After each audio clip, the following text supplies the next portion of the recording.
মোটামুটি তোমরা সবাই জেনে গেছো যে কলকাতাতে একটা সাউথের মুভি শ্যুট হচ্ছে, যেখানে সাই পল্লবী আর বিজয় সেতুপতি স্যারকে দেখা যাচ্ছে যে হাওড়া ব্রিজ কুমারটুলিতে কিছু বিটিএসে তোমরা দেখতে পাচ্ছ।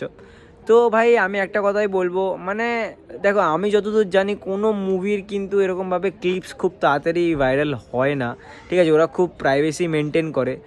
আর রইলো কলকাতার কথা, তো কলকাতায় আছে ভাই কিছু লোক আছে যারা প্রাইভেসি যায় ভাড়মে। কিন্তু আমি একটা কথা বলবো, আমার কোথাও গিয়ে এটা মনে হচ্ছে যে ওদের এটা একটা মানে প্রমোশন, যে এত মানে ছড়াচ্ছে জিনিসটা, যে বাংলায় এসে শ্যুট করছে, নিশ্চয়ই বাঙালি কিছু কন্টেন্ট হবে। তো সেই জন্যই বাংলার অডিয়েন্সকে টার্গেট করার জন্য হয়তো এত ভাইরাল হচ্ছে, সবাই দেখছে যে সাউথের অ্যাক্টাররা এসে। আর বিজয় স্যারের ভাই আমি বহুত বড় ফ্যান ভাই। তো ওদের কিছু টিম, পিআর টিম মানে ভেবেছে কিছু একটা স্ট্র্যাটেজি আছে, যে এরকম সবাই ভাইরাল করছে তো নিশ্চয়ই বাঙালি অডিয়েন্স ট্রিগার্ড হবে, যে যখন বইটা বেরোবে বাংলা অডিয়েন্স দেখতে হবে এই কলকাতায় শ্যুট হচ্ছিলো। আর মুখে মুখে এখন সবাই ইনস্টাগ্রাম খুললেই সবার মুখে মুখে ভাই যে কলকাতায় শ্যুট হচ্ছে। তো এটাই হয়তো ওরা চেয়েছিল, আমি মেবি, এটা আমি জানি না, এটা আমার মনে হচ্ছে।